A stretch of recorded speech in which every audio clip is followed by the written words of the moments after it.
Hello on line 4. Hello. Who am I speaking to? It's Davey from Poland. Hello, Davey. How are you?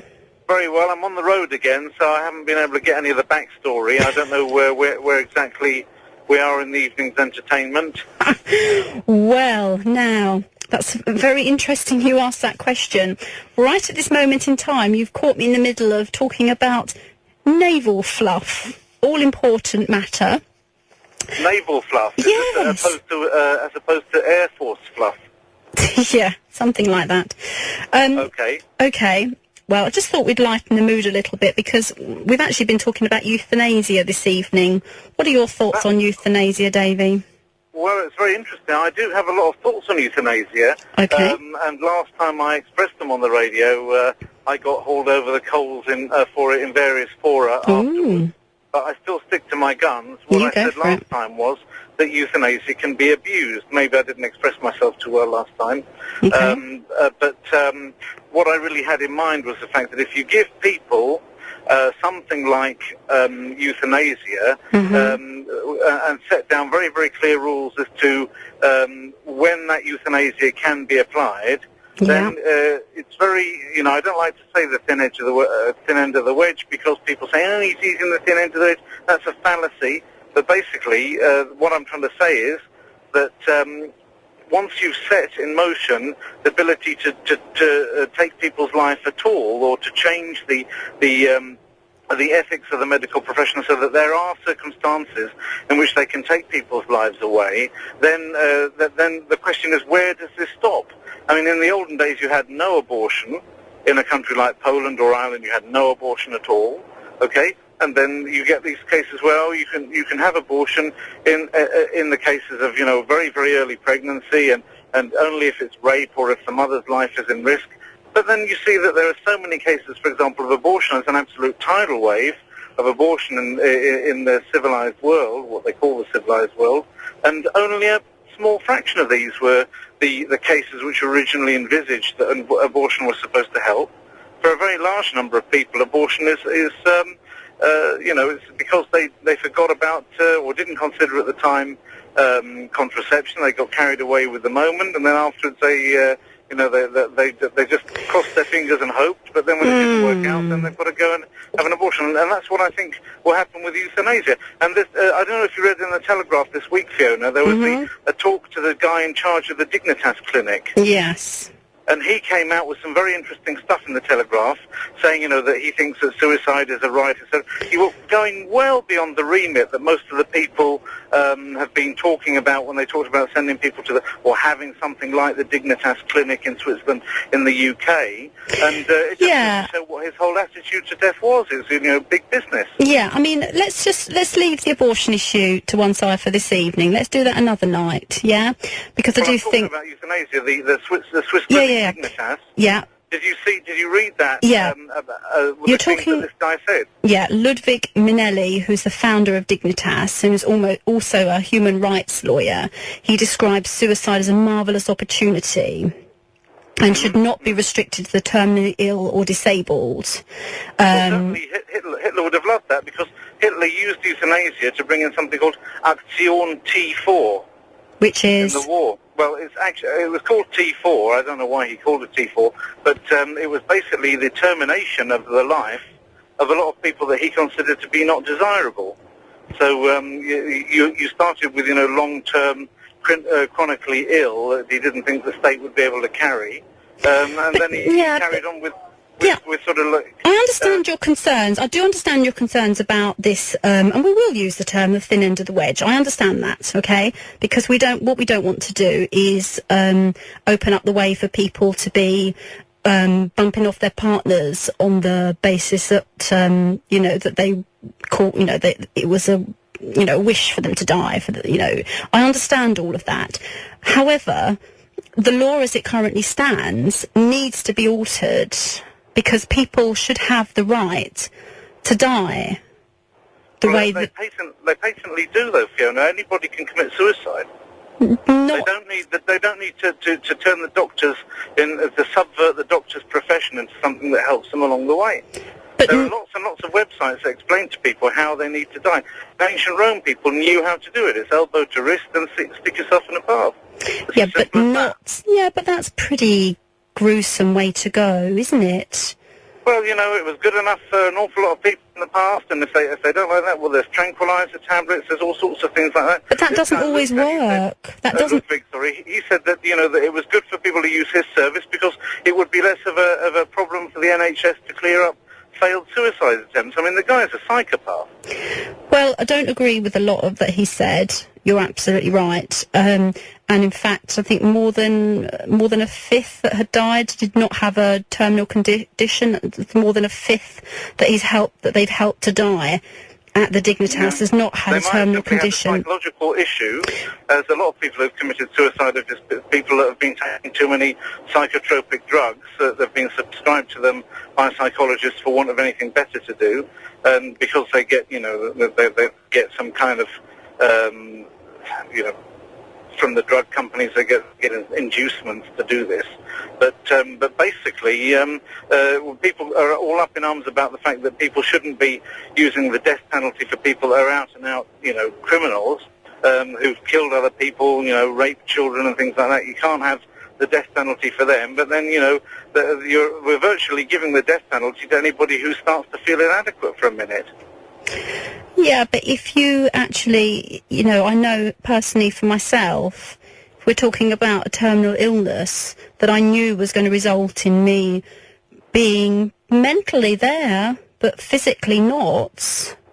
So I wouldn't be able to commit suicide myself. I would need help to do it. Well, you know, my wife has a terminal case. You know, she, in the end, you know, anybody with multiple sclerosis is going to die. It may take a long time for them to die, but they will die. And my wife has this, and neither she would want nor would I want for something like this. You know, it's taking God's law into your own hands. Yeah, and I understand. The world are against suicide. It's not an act of faith; it's an act of desperation. And God's interested in faith, not despair. I understand that it wouldn't be for everybody. But surely there must be a way that we can alter the law so that... To help failure in faith, to help people that don't want to keep their... But not everyone has faith. But not everyone has faith. Well, it's very important for them to have faith. It's very important to have faith. But it's not important for everybody. I understand that it's important for some, but not for everyone. Well, we're put here to have faith, Fiona. That's basically what it is. And when people commit suicide, that's just an act of absolute desperation. It's possible that somebody could commit suicide as an act of faith in defence of somebody else, but that's not what we're talking about here. We're talking about people that have lost faith in their ability to see tomorrow. Or never had it in the first place, but how can... Never had it in the first place. They need to look in that direction. There's a big spiritual vacuum. The churches are not talking anymore. The churches are not out there. And people are turning to Islam on the one hand and to suicide on the other. And it's not the way to go. So what is the way to go? Well, the way to go is to turn to the Bible and to turn to God in prayer. That's the way to go. And if people have prayed about it and they seriously believe that God's telling them to commit suicide, well then maybe that's the time to do it. But I don't suppose many of these people have done that. No. But it's not, as I say, it's not everybody's way. And I know, as I say, personally, for me, if I was in a situation where I was reaching the end of my life, I wouldn't feel that was a time to turn to faith. Actually, I would just want to make sure that my family were okay and were going to be safe, and that I could choose my own way to depart this world, because that's my right. Who said it was your right, though? I say it's my right. Well, that's human beings say that they have the right to determine their own way to depart the world, and they assert that right for themselves, but that's the only authority that they have for that right. The religions don't give them that right. None of the religions give them that right. No, but except for extremist Islam, which says you can be a suicide bomber and then go and get 77 virgins. I don't know where all these women are coming from. Sorry, say that again. But that's what they say. Say that again, sorry. The only religion I can think of that glorifies suicide is this radical Islam that says, you know, if you blow yourself up in defence of holy war, that you go and get 77 virgins, and I'll say that I don't know where all these women are coming from in heaven. You know, the imbalance of women to men in heaven must be, you know, nothing to do with the amount of women you get to men on the earth. You know, these extra souls must be appearing by magic over there.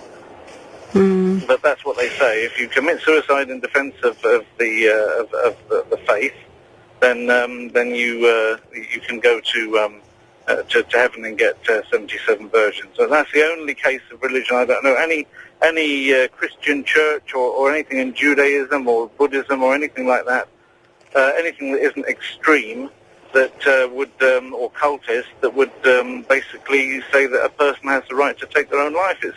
It's a denial of faith. It's a fundamental denial of faith in the higher power, however you would define that higher power. Yeah, but it's fundamentally a breach of faith. But if you're not religious and you don't have the same faith as you have, then you know you will view the world differently. Well, they do, yes. Yeah, and you know, I came into this world as me. I'm not owned by anybody. I'm not governed by any religion. I am me, and I should have a right to depart this world. You didn't make yourself. No, I didn't make myself. Well, there we are then. And do you suppose that your parents, even when they brought you into the world, hoped that you would depart it by an act of suicide? Well, I think what I'm talking about really tonight is euthanasia. Well, that's the same thing, isn't it? Well, unless we're saying that we should be killing other people without their desire to go, which is what it soon will be, of course. But euthanasia means a good death. Yeah, well, the way to have a good death is to have a good life, isn't it? Absolutely. But for those that have their life cut short for whatever reason, you know, we're just talking about sparing people long periods of suffering and pain where actually they just want to go to sleep and to say goodbye. Well, there's an old Latin saying, I get told off whenever I quote Latin on the radio, but it's dum spiro spero. While I breathe, I hope. Okay. And I think when you cut off somebody's life and you play God with that person or allow that person to play God with themselves and help them along, well, I mean, people can commit suicide. They have committed suicide. I'm not saying that it's you know, what the Catholic Church says, that it's a cardinal sin and it's automatic. And no, I'm not saying that, because the Bible doesn't go that far. But I certainly do think that in most cases of suicide, it's a case of complete breakdown of faith.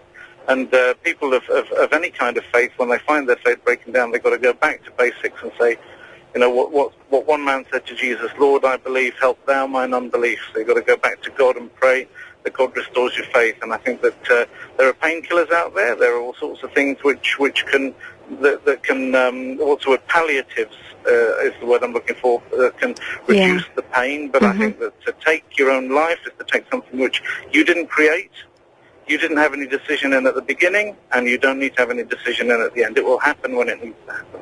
Okay.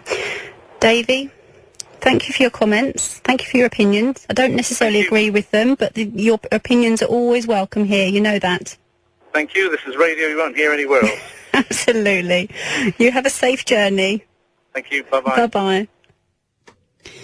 And you're listening to Fiona Dutton on Global Newstalk. I'm going to take a break in a moment. If you have any comments on tonight's subjects, you can call 01243 55 61 61. You can email talk@playradiouk.com, or you can Skype play.radio.uk. So whose right is it to decide whether I should die in dignity or live in pain?